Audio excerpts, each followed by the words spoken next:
I indicated in second reading of the report, quite a number of sectors are benefiting from this supplementary budget. Top among them, our university students, who are getting an extra 15.4 billion shillings going towards the Higher Education Loans Board and the University Funding Board to ensure that no child misses an opportunity to access higher education.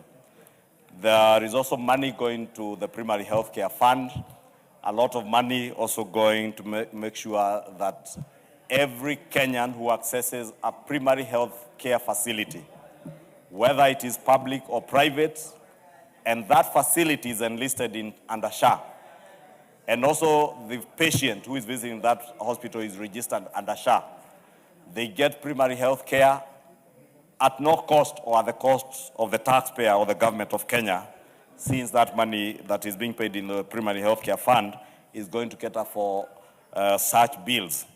Honorable Speaker, again, there is a regularization of the 223 items, especially those that dealt with the drought situation. And you remember there are many members who did request for statements and file questions around what government was doing around the question of drought last year and at the beginning of this year.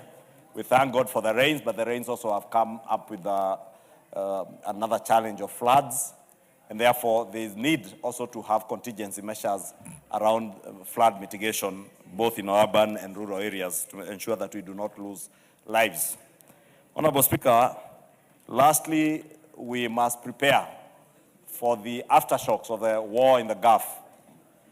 As I said yesterday, Honorable Speaker, it is expected that in due course, fuel prices will change, not just in Kenya, but around the globe. Indeed, they have started changing. If you look at the situation in the United States, as much as I hear President Trump saying they have adequate oil to sell to others, even within the United States, prices of oil are going up, and therefore Kenya will not be an exception. And therefore we must be prepared and have measures to mitigate against some of these aftershocks of the war. The war will also disrupt business in other sectors, those who import. Many of us witnessed recently what came with the global world trade, with the disruption of the shipping lines or shipping routes to the Middle East and out of the Middle East. But also the opportunities, Honorable Speaker. You saw the close to 9,000 cars that are being transshipped from the port in Lamu. And that tells us the strategic location that we are at as a nation, not just for our airports as a hub in the region, but also for our seaports. The port of Lamu and the port of Mombasa can become an alternative port of transshipment in and out of the Middle East to the rest of the world, and as a connecting transshipment point between Asia, Europe, and the Americas. And the same opportunities are abound with our airports.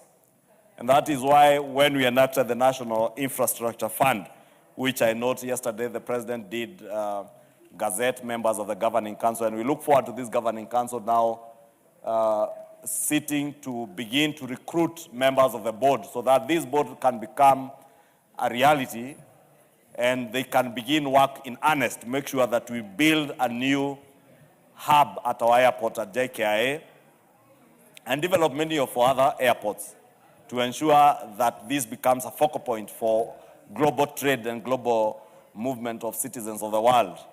You can imagine with the trade, Honorable Speaker, the opportunities that are abound at JKIA. If the Emirates, Qatar Airways, the Etihads of this world had an opportunity to use JKIA as their hub when rockets, drones, and missiles were flying all over in the Middle East. And because it is not the end of wars in the world, we must be prepared. At least in this region, we do not foresee any wars. And the only challenge that we had was that of insecurity coming from activities of terrorists. And that is why you will see there is an additional allocation in this budget to the National Intelligence Service for intelligence gathering to ensure that we continue to safeguard our borders and also additional resources to our armed forces and our policemen and women to ensure that our country remains safe. Therefore, Honorable Speaker, with those very many remarks, I beg to second this motion and urge the House, since we debated this yesterday, to just allow the Speaker to propose, and God willing, we can put the question as the Speaker indulging us. Thank you, Honorable Speaker. Very well, honorable members, I therefore propose the question that the Supplementary Appropriation Bill, National Assembly Bill number 16 of 2026, be now read a second time. Honorable members, we have a maximum of 30 minutes on this. Honorable Victor Koech.